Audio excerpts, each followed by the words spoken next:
This Is Where We Live. I'm Lucy Nalpathanchel. If you're like me, I avoid parenting books. Everyone has advice, and it can get pretty tedious hearing what's right and what's wrong. But have you ever wondered why we've embraced certain parenting techniques in this country? There are so many ways to raise a child. Coming up, we talk with NPR's Michaeline Duclef, lead reporter for its new series, How to Raise a Human. That's later. Also, we keep hearing the economy has improved. Improvements in the housing market are one sign of economic gains, but that's not what's happening throughout Connecticut. We'll talk with Hartford Current reporter Ken Gosselin to find out more and speak with a longtime realtor about the trends she's seen post-recession. But first, were you hoping for a clearer picture of what candidates have emerged as top contenders in the August primaries, both in the governor's race and other state positions? As we learned last weekend, many Republicans are still interested in the governor's race, even if they did not garner at least 15% of the delegate vote. And some are collecting signatures to petition their way onto the ballot. And this past weekend, Democratic delegates chose their candidates. Were there any surprises? To help break it down for us, in studio now is Mark Pazniokas, Capitol Bureau Chief at the Connecticut Mirror. Mark, welcome back to the show. Thanks for having me. Also here with us, Bilal Sakou, Associate Professor of Political Science at Hilliard College at the University of Hartford. Nice to see you, Bilal. Nice to see you also. So I'll start with you, Mark. You've been covering conventions for many years. Any surprises this past weekend? Yes. The fact that we're probably about to have a discussion about Lieutenant Governor, that's a big surprise. The surprise at the Democratic convention is that a young woman named Eva Bermuda Zimmerman, who's been campaigning who's declared her candidacy for 3 days before the convention, that she was able to pretty much embarrass her party's presumptive nominee, Ned Lamont, and his choice of Lieutenant Governor, Susan Bysiewicz, by getting 40% of the vote, which became something of a protest, of an expression of discontent by elements of the party with Ned's choice, as opposed to simply people rallying around Eva Bermuda Zimmerman as a candidate. I mean, she's very much, I think, a symbol at this point. But yes, that was the surprise, certainly over the weekend in Hartford. You were talking about people rallying around Eva because she had even said at the convention that she is one of the first Hispanic candidates to make it to the primaries, interested in a constitutional office. Can we talk a little bit about that? Yes, the Latino community in Connecticut is really been slow to assert itself politically. It was only a few years ago that there was the first Hispanic Democrat elected to the state Senate, Andres Ayala. And currently there's Art Linares, who's a Republican of Cuban descent, who's in the Senate and running for statewide office, as it turns out, as well. But it's a growing population that has been slow to assert itself politically, as opposed to the black community, which is, very much well-established politically, is for years, for decades, has been an important part of the Democratic coalition in Connecticut. Ned Lamont easily getting the endorsement for the governor's race. Just a few days prior, him cutting a deal with Susan Bysiewicz to be his choice for lieutenant governor. That way she would drop out and he wouldn't have to deal with running against her in the primary? Yeah, it's a page from a conventional playbook in kind of an unconventional time. It certainly eased his mind about the primary. Instead of having a 3 or 4-way primary, he's really facing now Joe Ganim, who was pretty much snubbed at the convention. Joe Ganim is the mayor of Bridgeport. He's a skilled politician as far as campaigning, but he obviously has a huge burden in that he served 7 years in prison for a public corruption conviction, and there is a lot of doubt outside of his close circle as to whether he could be credible statewide, certainly in a general, if perhaps he could win some support in a primary. So Ned Lamont decided he was going to simplify things. He had made offers to other people for lieutenant governor. Primarily, I know the one he really wanted was the New Haven mayor, Tony Harp, which would have been smart politics as well as getting a good partner for governing. Having an African-American woman who's a mayor of New Haven, a major base, it's the largest source of votes for Democrats. And she's also a woman who was the appropriation co-chair for years before she was elected mayor. So had she joined the ticket and had they been elected, she would have been a player at the Capitol in a way that a lot of lieutenant governors aren't. Bilal Saku is also here in studio with us. Mark had talked about some of the tension because of the choice of Ned Lamont to pick a white woman, Susan Beisowitz, to potentially be his running mate if she wins now in the August primary. What's your take on that tension within the Democratic Party seeking a more diverse ticket? I think in some ways this what's playing out in the state of Connecticut is similar to what's playing out at the national level. The Democratic Party at the national level relies on the votes of people of color in many ways to win the presidency. The Democrats absolutely need a turnout among people of color, not just a ordinary turnout, but we are increasingly seeing a high and extraordinary turnout. I think here in the state of Connecticut, you see a similar situation where turnout in central cities, places like Hartford, places like New Haven, places like Bridgeport, is key to the Democrats winning. And so for African Americans, and I think Paz is right, that certainly have been more entrenched in politics in the state than the Latino community has been, but it's been focused primarily in urban areas. And I think right now people are saying to themselves that they'd like to see someone near the top of the ticket, if not at the top of the ticket, who is a person of color, particularly given how dependent the party is on those votes and for that support. And I think this race will probably be a very close gubernatorial race in November, which will attract a lot of attention from outside of the state, money coming into the state, some of that dark money. And I think the Democrats will need an exuberant turnout. And this raises questions about whether that enthusiasm will be there if the party doesn't really address this issue.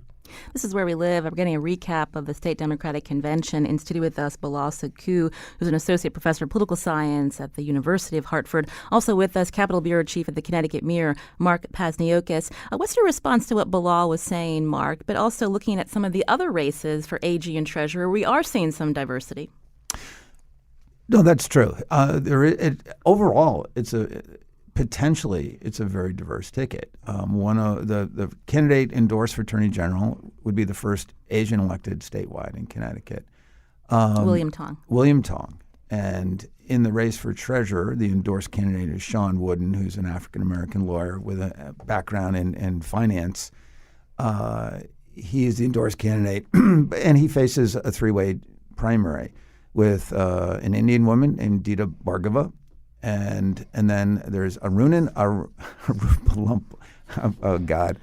Everybody was just at the convention saying Arunan Arampalam, and he also is a lawyer with background in public finance. He is born in Zimbabwe of Sri Lankan parents. So there's certainly diversity, but sort of by political standards of Connecticut, non-conventional diversity. The thing you have to remember, there's a long tradition in Connecticut of ticket balancing by the Democrats, going back to 1962 when John Bailey, the great ticket balancer, helped put a banker named Gerald Lamb on the ticket. He was the first black person elected statewide in Connecticut. He was the first black state treasurer in the country.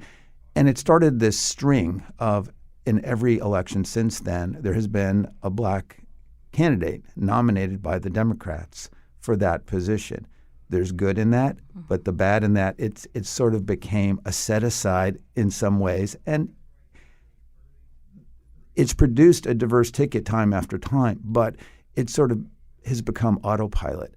And there's been resentment about that. It's like, okay, this is the one seat.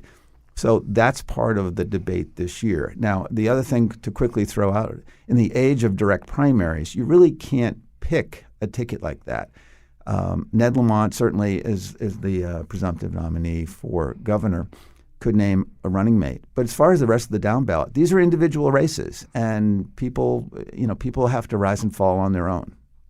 You can join the conversation, 860-275-7266. Talking again about that lieutenant governor Democratic primary where you have Susan Beisowitz, who is a longtime political person here in the state of Connecticut, against this newcomer, Eva Bermudez Zimmerman.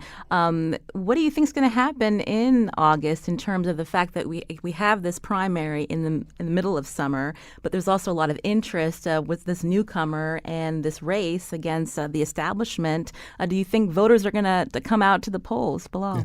It'll be interesting because I think in Eva's case, she has gotten a lot of support from labor. She comes out of labor, and the Democratic Party needs labor in order to be able to win. And so in some ways, this protest vote, to me, reflects some of that tension between Lamont's choice of Weissowitz as lieutenant governor, their feelings about her and her support for labor kinds of issues, and having one of their own in addition to the diversity issue. And so I think, the potential for this to be a very heated lieutenant governor's race is real, because I think that there are lots of folks in the labor movement. The labor movement itself is increasingly growing with people of color in the ranks in terms of the areas where labor has been able to really do some effective organizing in recent years. And so you see that tension bubbling up also within the labor movement and questions about leadership among the various unions. And so Eva really represents the face of labor in the future. And so in that sense, this is going to be a very interesting summer to watch this race unfold. Mark, what will we see in the next few weeks?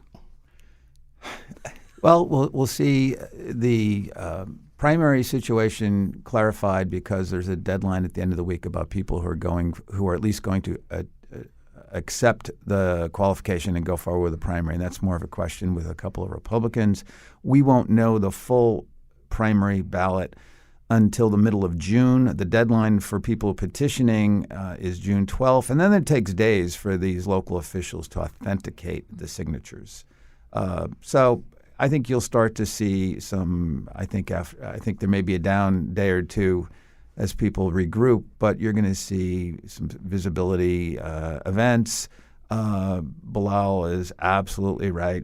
Eva's strength is the labor movement. You will start to see events staged by them. The other thing I think to keep in mind is that the labor movement in the black community, there's something in common there, which is from time to time they feel that they're taken for granted by Democrats. So, these things will come together in her campaign. I mean, she's Puerto Rican, she's not black, but there is that sense of the Democrats from time to time taking those groups for granted. So that I think will be part of the energy we'll see there. We're not going to see a lot of issue differences between Susan Bysiewicz and Eva Bermudez Zimmerman. I mean, let's be honest. This is not going to be a great campaign about issues. I'm guessing they're going to agree on 99% of the Democratic agenda. The question is, what will it say regarding who the party puts forward? Now, the irony is, a month ago, people would have said, in the year of the woman, having Susan Bysiewicz step forward and being on the ticket probably would have been a great thing. But this has been something that has really been organic. It just blew up. Wow. I think in some ways, though, this goes back to my earlier point. I mean, I think that this is a much larger issue and a much larger problem for the Democratic Party. This is a party that increasingly relies upon people of color in order to win. And so people of color are saying, we want to be more than just this group that you call upon every 4 years to get elected to office, and that we want representation. I mean, I think it plays out. You look at the delegation for the congressional delegation in the state. You look at the leadership in the state legislature. You look at the leadership that the Democratic Party has put forth for statewide offices. And what you have is quite a conundrum. You have a party that probably, I would say, 30-40% of the party's sort of core base of supporters who turn out regularly are people of color. And yet the people who run the party, the people who are the leaders of the party at the state level as well as in the legislature, are not reflected with the groups that are crucial to the success of the party. You mentioned the congressional delegation. We didn't even talk about what happened in the 5th District, Mark, from the Connecticut Mirror, Mark Pasniokis, in terms of another newcomer, Johanna Hayes, an African-American woman, a National Teacher of the Year, looking to seek the nomination, the endorsement, and she getting very close race with Mary Glassman, another longtime politician in the state of Connecticut. Tell us what happened there.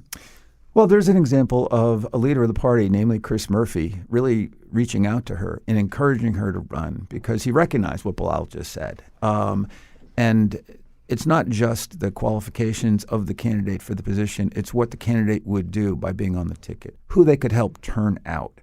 And not only do they think she is ready to step onto that national stage, but that she could turn out people, excite people in communities in the 5th District, Danbury, Meriden, New Britain, where there are decent-sized minority populations.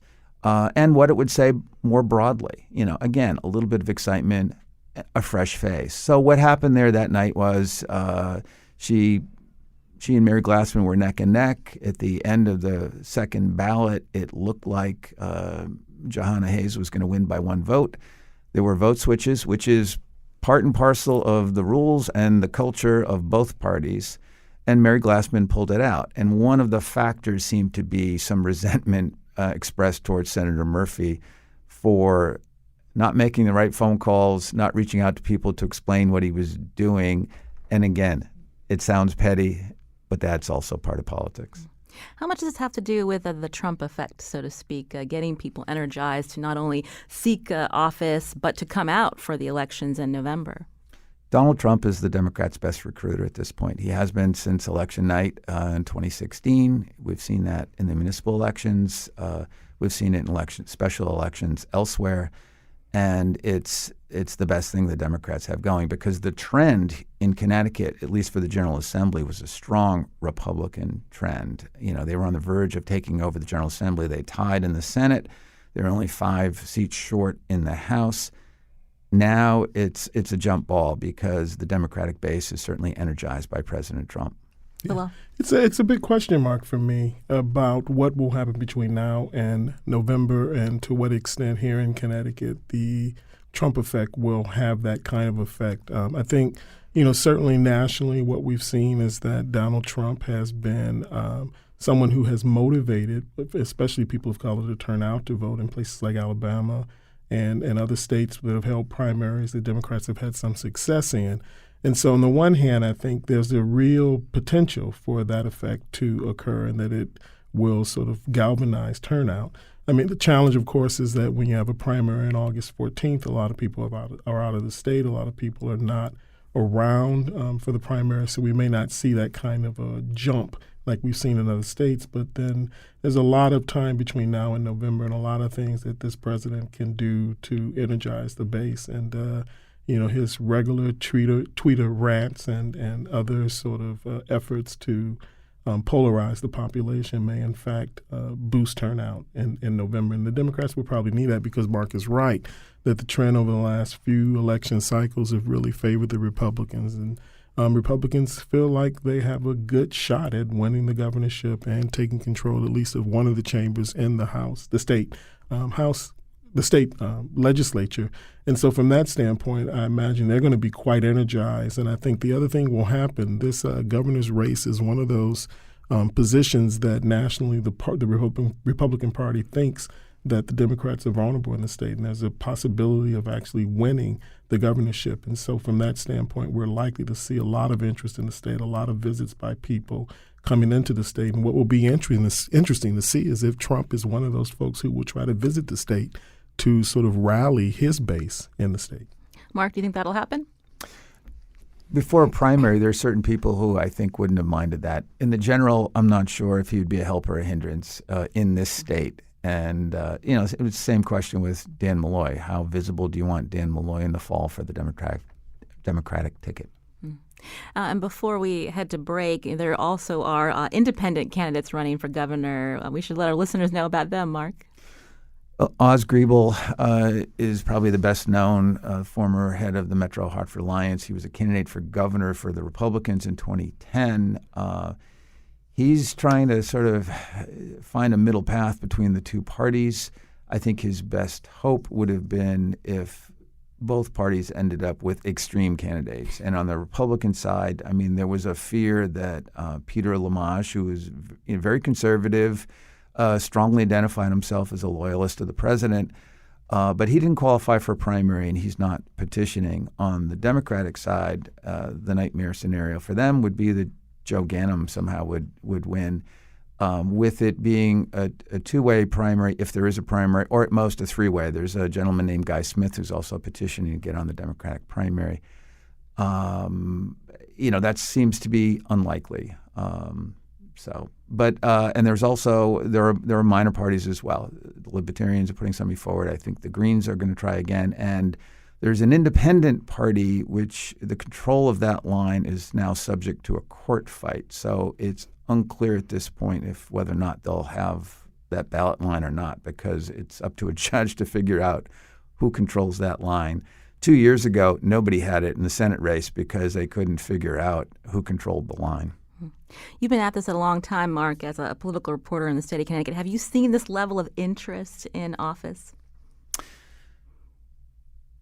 Sure. Well, as far as candidates, no. I mean, if you're talking about the fields for Democratic and Republican candidates, hell no. I mean, this was amazing. 11, 12 fairly credible candidates on the Republican side, credible as far as able to raise significant funds and get some support.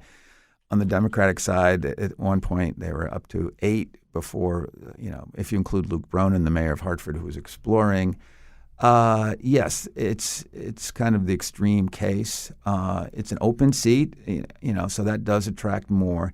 But the other dynamic is that it's a job that's still considered to be a pretty tough job to do, that the next governor, as is the case with the present governor, is going to be faced with significant financial challenges. Those are not fun times to be a governor. You're saying no to people, you're cutting, you're looking for revenue. And so there were any number of people who you would think would have been interested who took a pass. So you had a field that was, I won't call it the B team, but they were not the more obvious candidate, shall we say.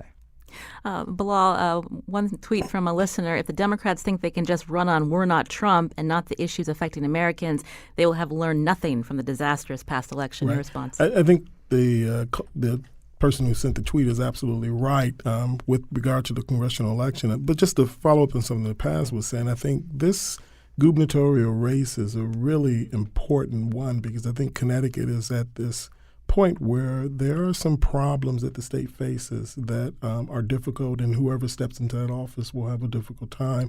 In addition to real structural fiscal budget problems that the state has in terms of generating revenue to deal with many of the challenges it faces. We've got infrastructure needs in the state.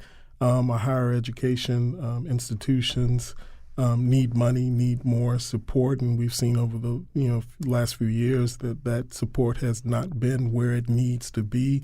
We've got roads, we've got bridges, we've got a state in which affordability is an issue with regard to housing. I teach at a university, and one of the things I want to do is encourage my students to stay here in Connecticut and to work and to live. But many of them talk and express frustrations about the employment opportunities in the state, express frustrations about opportunities to find affordable housing within the state. We've got fiscal strains at the local level, K through 12 education, budgets at the local level. So the list sort of goes on and on and on. And I think whoever steps into this role the next time around has got to come with some really good ideas about how to move the state forward, because the challenges are real and they don't lend themselves to easy solutions. We'll have to leave it there. Bilal Saku, Associate Professor of Political Science in Hilliard College at the University of Hartford. Thanks for coming in, Bilal. Sure thing. Also, Mark Pazniokas, Capitol Bureau Chief at the Connecticut Mirror. Thanks, Mark, for your analysis. Always a pleasure. And we'll be tweeting out some of Mark's stories at Where We Live. This is Where We Live. I'm Lucy Nalpathanchel. Coming up, have you tried to sell your home recently or thinking about putting it on the market? Our next conversation is for you. We'll find out why sales are sluggish in some corners of the state, and we want to hear from you, too. Join the conversation, 860-275-7266. Find us on Facebook and Twitter at Where We Live.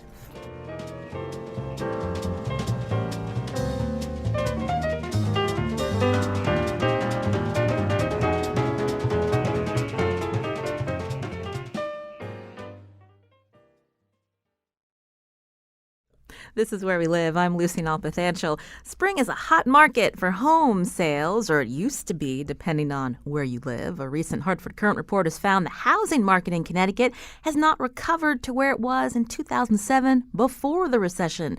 Now, are you trying to sell your home? Are you looking to buy? We want to hear from you. 860-275-7266. Find us on Facebook and Twitter at Where We Live. Happy to welcome back to the studio Ken Gosselin, a reporter for the Hartford Courant. Ken, welcome back. Thanks for having me, Lucy. So you recently wrote a piece with your colleague Matthew Kaufman about trends in Connecticut home prices. What's it looking like out there? Well, we were wanted to see over the long term from the peak in prices in 2007 where we had come over the last decade because, of course, Connecticut's had a very rough time and still continues to. And so we took data from 10 years, annual data, and looked at median sales price, which is a measure of how well prices are doing. And we were kind of surprised to find just how poorly we've been doing. We found that no county overall had recovered to where they were in 2007, and just 12 towns had done that. So it was quite an eye-opener. But we did kind of see a move towards recovery. Now, we've done shows about what's working in Massachusetts versus Connecticut. So when we look at the region, how is it looking in terms of recovery based on what you're seeing in Connecticut? What's happening in Massachusetts, in New York, in Vermont, in New Hampshire? Well, what we're not seeing, I guess maybe to turn that around a little bit, what we're not seeing in Connecticut is the job growth. Okay, that is one problem that we're having. And we haven't even gotten back all the jobs we lost in the last recession, and we've actually kind of slipped back a little bit. So we're only up to 78%. So when you're not creating jobs, jobs are tied very closely to the housing market, and, there's tentativeness there, if there isn't job growth. You interviewed a realtor, and she's on the phone with us right now, Joanne Breen, broker owner of ERA Sargis Breen, offices in Newington and Berlin, also regional vice president for the Connecticut Association of Realtors. Joanne, welcome to the show. Thank you for having me. So you've been doing this a long time. Again, we just heard Ken Gosselin saying that the housing market has not recovered to before the recession, but some areas are doing better than others. What can you tell us? Well, yes, Ken is right. Ken and I have had many conversations over the years about the housing market. We are seeing certain towns, for instance, West Hartford's probably the prime example, where we're seeing prices coming up some. There's a little bit of appreciation that we can look to there.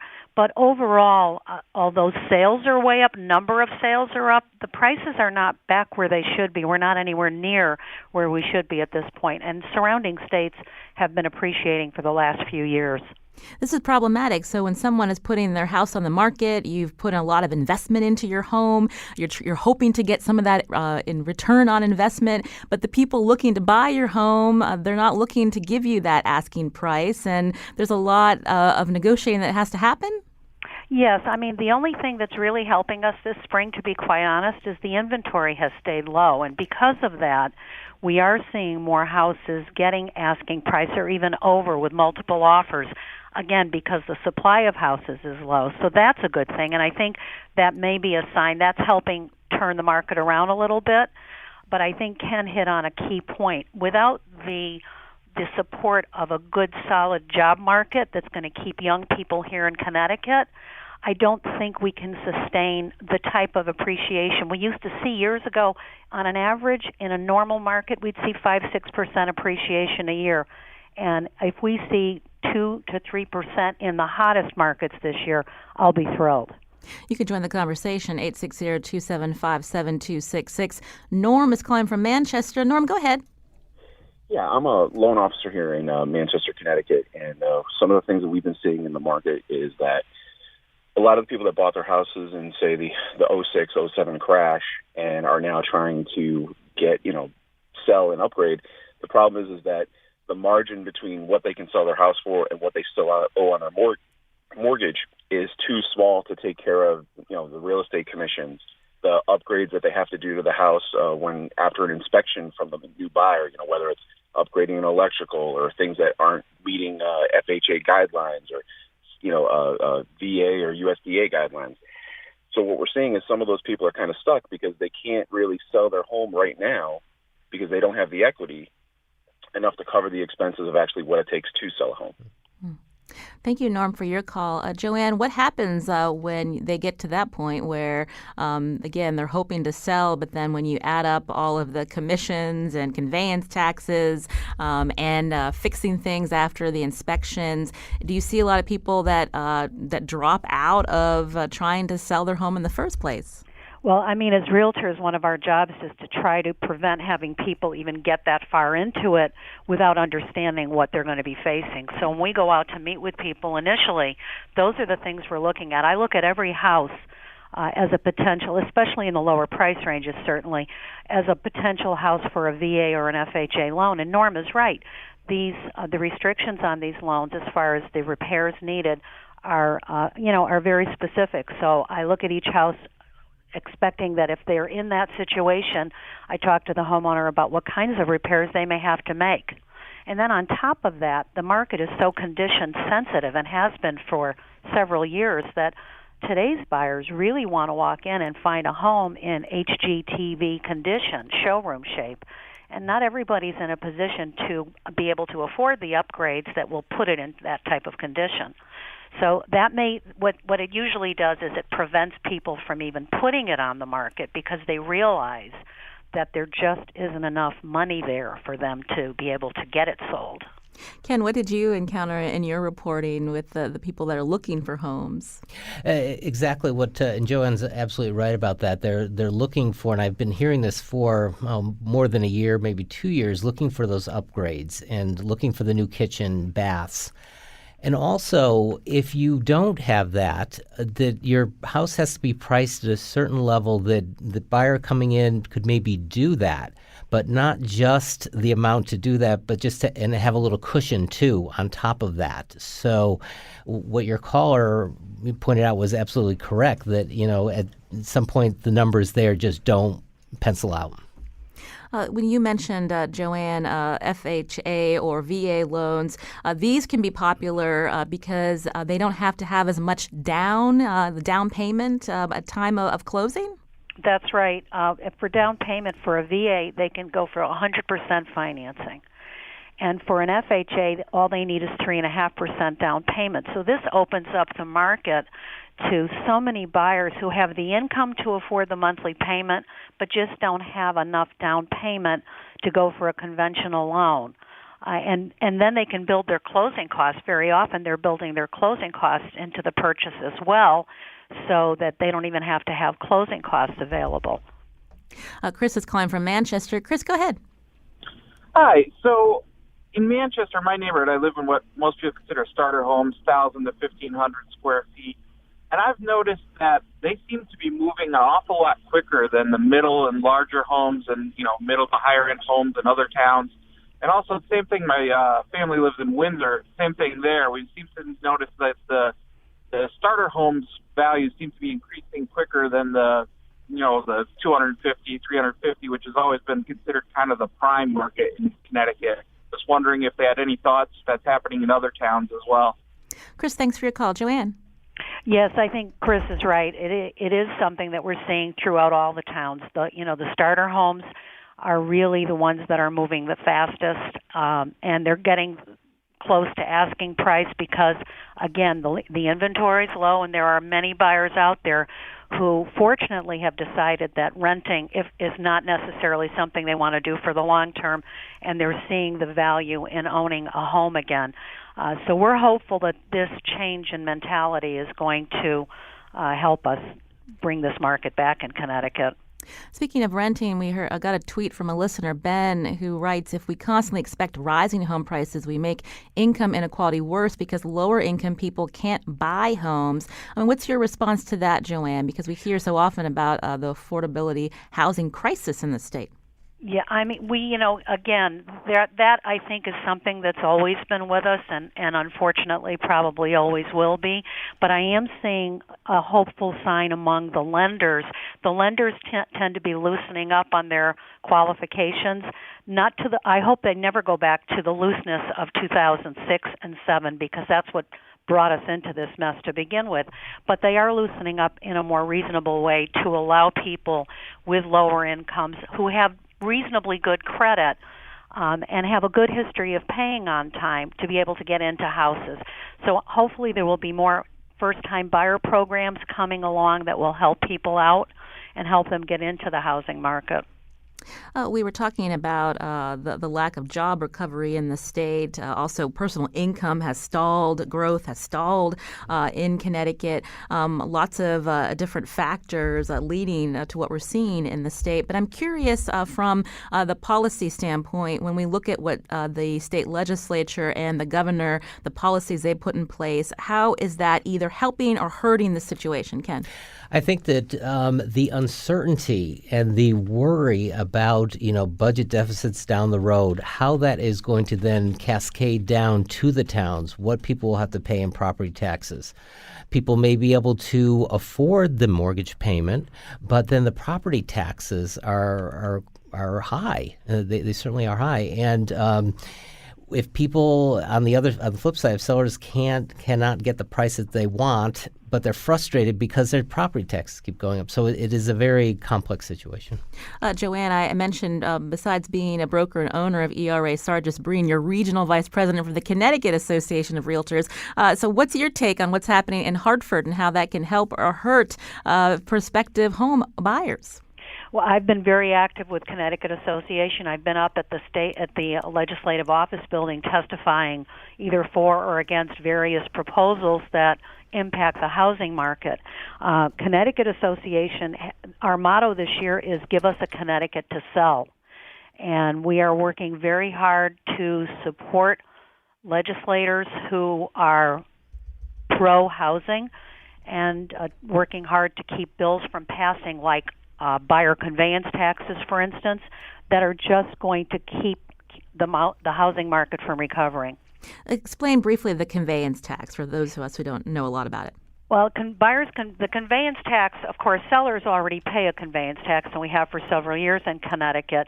When you sell a property, you pay a certain percentage to the state of Connecticut, and then you pay something locally to your municipality. But now there have been proposals over the last few years because of the budget deficit for a buyer's conveyance tax. There are states that do have buyer's conveyance taxes, but in Connecticut we are taxed for so many things. Income tax, our property taxes continue to go up. And now to add a buyer's conveyance tax on, there was a proposal by a few towns where they wanted to have the right to charge a buyer's conveyance tax and then use that money to purchase open space land. And right now, with the housing market still trying to recover, to me, to spend that money to purchase open space and charge buyers, it's going to end up being a cost, I think, in the end to the seller anyway, that will get built into the purchase price of the house. And it will just keep the housing market from recovering as it should and appreciating. Before we head to break, Ken, we were just talking about the results of the Democratic State Convention. Last week we were talking about the Republican Convention. Any of these candidates talking about housing? I have not really heard too much about this segment of the housing problem that the slow recovery. So I'm hoping that it will become an issue and that people will be talking about this and how all these things that are happening are playing into the housing market. Ken Gosselin's a reporter for the Hartford Courant. Ken, thank you so much. And we'll tweet out a link to your story at Where We Live. Thank you. Also, Joanne Breen, we appreciate your time, broker-owner of ERA Sargis Breen with offices in Newington and Berlin. Thanks, Joanne. Thanks for having me. This is Where We Live. I'm Lucy Nalpathanchel. When you had kids, who did you turn to for advice? Your parents, your grandparents? How we raise our own children can be shaped by our family. A new NPR series looks at how different cultures raise kids. It's called How to Raise a Human. And coming up, we're going to speak to NPR's health correspondent, Michaeline Duclef, about the series, and we want to hear from you. Find us on Facebook and Twitter at Where We Live.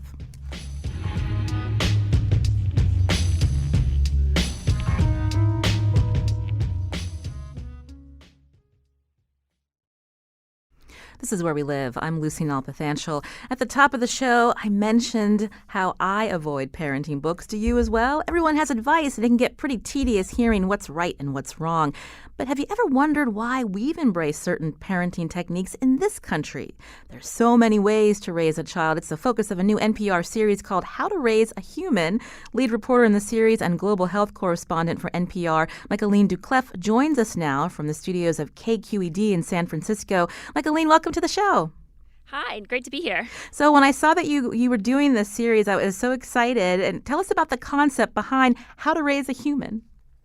Yeah, so if you look at parenting books that that are common in the US, online advice, YouTube videos, almost all of this advice comes from the Western experience, Western culture, America, Europe, Australia. But we are just this little tiny, tiny sliver of humanity, especially throughout human history. And there's all these other cultures out there that are also raising little people. And so we were really curious, like, how they are doing it, especially these really old, ancient cultures like hunter-gatherers and indigenous cultures like the Maya. So we wanted to say, could we learn something from these other cultures and kind of fill in what's missing in the parenting books?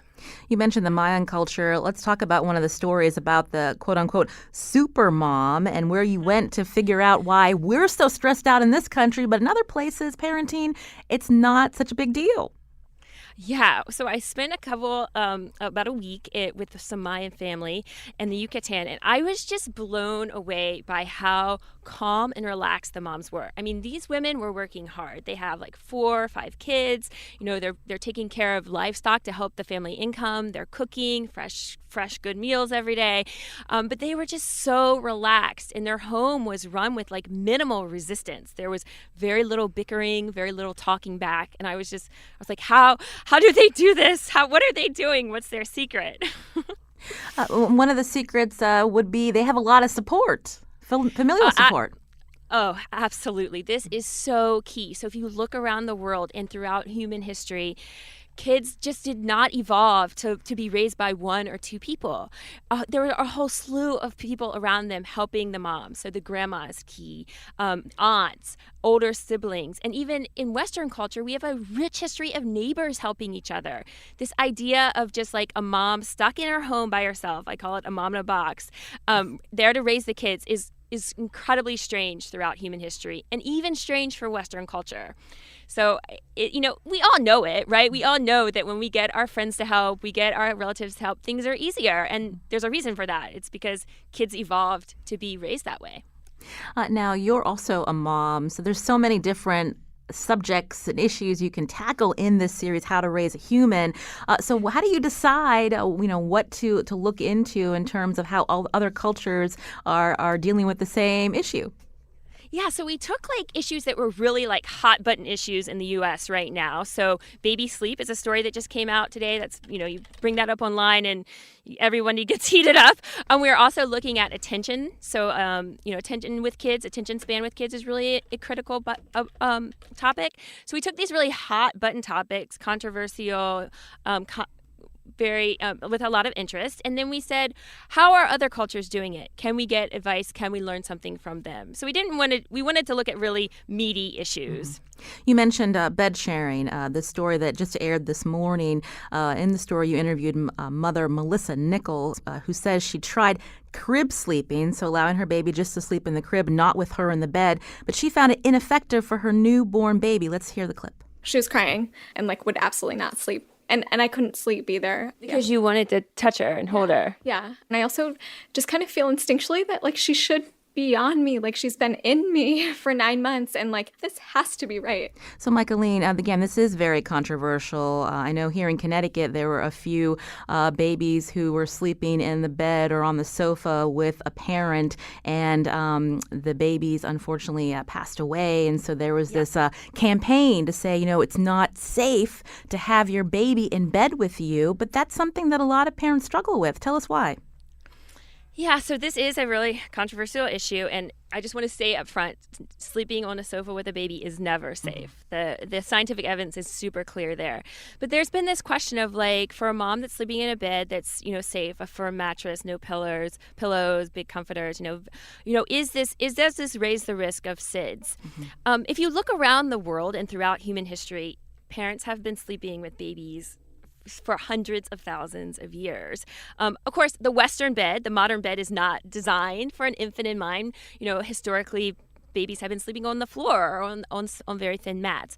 So only in the last really couple of years have scientists been able to kind of tease apart, like when you have very safe situations. So the mom isn't smoking, the mom isn't drinking, the baby is healthy, not premature, full term and healthy weight. Is sharing a bed with a baby dangerous? Does it raise the risk of SIDS? And it turns out it's really not an easy question to answer. I actually spent like weeks tracking down the two people that did those studies because nobody else could really discuss the data with me. It is so complicated and so intricate. But I talked to them, and I also talked to the guy who interpreted the data for the American Academy of Pediatrics. And the bottom line is that there's very little evidence about whether it's dangerous or not in these non-hazardous situations. And if it is, it's a very small risk for babies that are healthy, full term, and the mom is not drinking, smoking, and really taking care. So it's one of those topics where it's like there's not like a black or white answer. And that's hard. It's hard for people, right?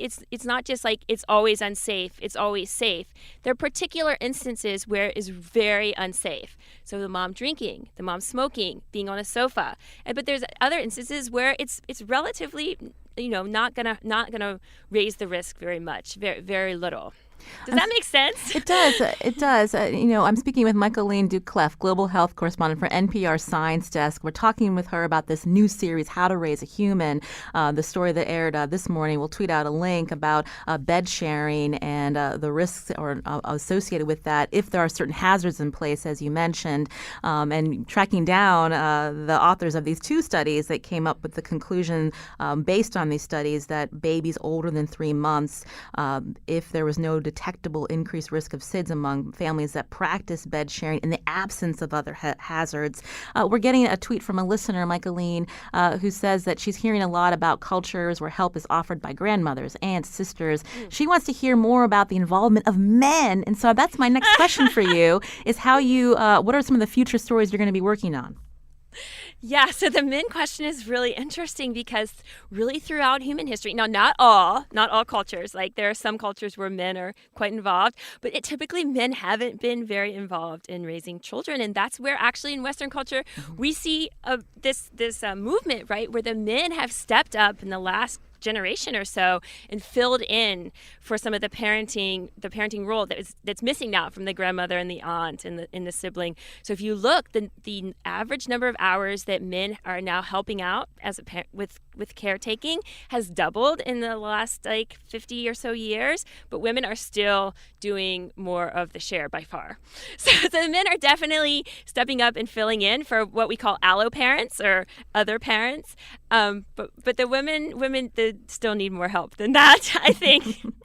I mentioned your series is How to Raise a Human, hashtag How to Raise a Human. So you must be getting a lot of response from listeners about the stories they want to hear. I'm interested in the consumerism that has taken over when it's time to have a baby in this country and all of the special things you need. Well, I think that this speaks to this idea in our culture that, you need to do a lot of stuff to be a good parent. So heavy-handed parenting is a good thing, right? And also, if you don't do X before 6 months or a year or two, then you're going to somehow hurt the baby. This is kind of we need to do, which often then ties in with bye. But if you look around the world and throughout time, the opposite is often true. A lot of cultures think that kids can really do well with minimal interference and that you're actually doing harm to the kid when you're trying to wrestle them and force them to do certain things. The kids actually can flourish when you're more hands off. And this is interesting because psychologists these days in Western culture are tying together a lack of autonomy and a lack of independence with some of the mental health issues we're seeing in kids and teenagers like anxiety and depression. So maybe some of this heavy-handed parenting is doing harm at some level, and we can learn from the mind moms to just back off. Well, again, I really appreciate hearing from Michaeline Duclef, Global Health Correspondent for NPR Science Desk, lead reporter for this new series, How to Raise a Human, joining us today from the San Francisco Bureau based at KQED. And I know this series is running through the middle of June. We're looking forward to the rest of your stories and your team. Thank you so much. Today's show produced by senior producer Lydia Brown. Special thanks to Carmen Baskoff and Carlos Mejia. Also, our technical producer, Kyone Wolf. Learn more about the show, WNPR.org/where we live. I'm Lucy Nalpathanchel. Thanks for listening.